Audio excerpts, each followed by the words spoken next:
안녕하세요. 이승주 변호사입니다. 오늘 강의할 내용은 취득시효 완성 후에 본등기가 있었을 때 본등기권자에게 취득시효 완성 사실을 주장할 수 없다. 자, 이런 내용인데 한번 보시죠.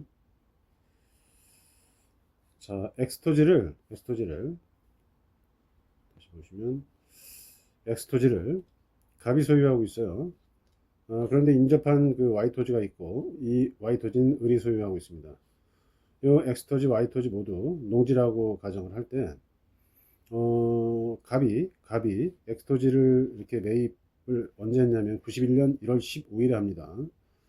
자, 이때부터 요만큼 있죠, 요만큼. Y토지를 침범해서 이 전체를 이렇게 경작을 합니다. 갑이 경작을 하는 거죠.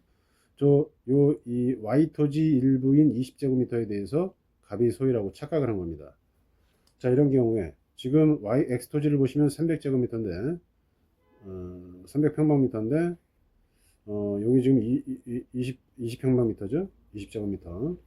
자, 이렇게 이 X토지 대비 이 점유 면적, 침해 면적이 이렇게 작은 경우에는 충분히 착각을 할 수 있다고 봐가지고 이 부분을 자주점유로 봅니다. 자주점유. 소유의 의사로 하는 점유로 봐가지고 취득시효를 이런 사안에서는 대체로 인정한다는 거 아셔야 되고, 자, 결국은 갑이 X토지를 소유하면서 Y토지 일부인 이 부분을 다 포함해서 이렇게 경작을 했을 때 20년이 지나면 시효 취득이 된다. 일단 이렇게 보시면 됩니다. 그래서 91년 1월 15일부터 20년이 되는 시점인 2011년 1월 15일에 20제곱미터 이 Y토지 전체에서 이 부분에 대해서 누가 시효 취득을 해요? 갑이 시효 취득을 합니다. 그러면 곧바로 을에게 이렇게 취득시효를 원인으로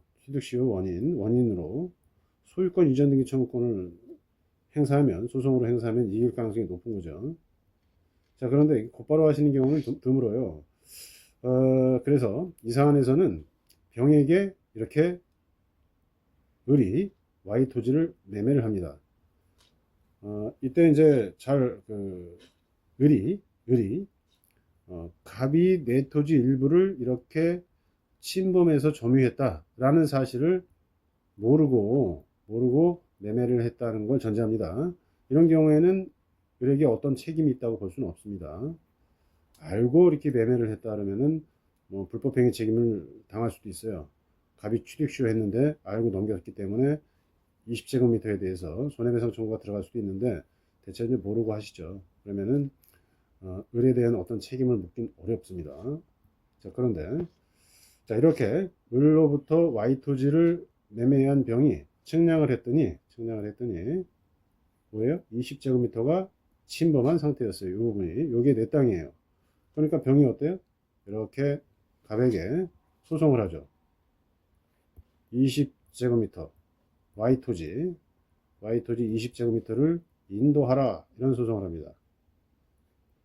자, 요게 가능한지가 쟁점이 됐는데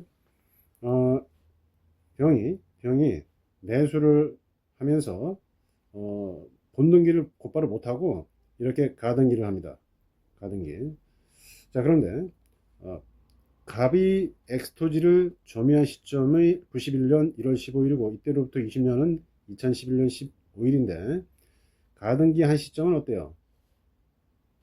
요 시간 순서 이렇게 되어 있는데 요 중간이에요. 중간. 가등기는 2011년 1월 10일 했고 이 가등기에서 본등기는 2012년 1월 10일 날 본등기를 합니다. 결국 시효 취득 시점이 이 중간으로 들어갑니다. 보통 갑이 X토지 소유자 갑이 이 부분을 Y토지를 20년간 점유했을 때 이때 곧바로 소송하면 이기는데 이렇게 넘겼을 때 시효가 완성되고 넘기면 병한테 취득시효를 주장을 못합니다.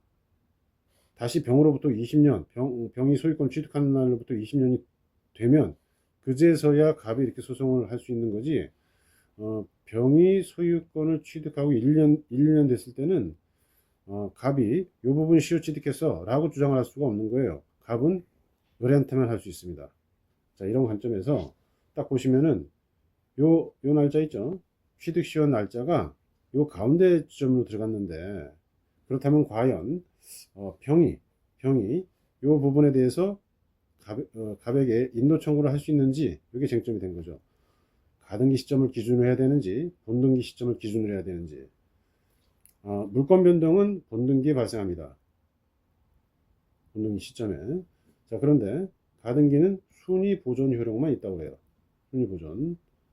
자, 그래서 본등기를 하게 되면 가등기의 순위만 보존되지 물권 변동의 효력은 요때 발생합니다. 요때 2012년 물권 변동의 효력 발생 시기가 곧 병의 소유권 취득 시기이고, 시효 완성 후 이 부분에 대해서 시효 완성 후 본등기, 이때 물권 변동이 있었던 거죠. 따라서 병에게 갑이 이 부분에 대해서 20제곱미터에 대해서 시효 취득을 어때요? 주장할 수 없게 됩니다. 시효 완성 후에, 그죠? 갑이 이 부분에 대해서 시효 완성 후에 소유권을 취득한 거에 불과하기 때문에 시효 주장을 병에게 할 수 없어요. 갑은 을에게 했었어야 됩니다. 따라서 병이 이렇게 갑에게 20제곱미터 인도 청구를 하게 되면 인정됩니다. 법적으로는 인용된다고 하죠. 자, 오늘은 취득시효 완성 후에 본등기권자에게 취득시효 완성 사실을 주장할 수 없다. 결국은 가등기가 아니라 본등기를 기준으로 한다. 이렇게 정리하시면 될 것 같습니다. 감사합니다.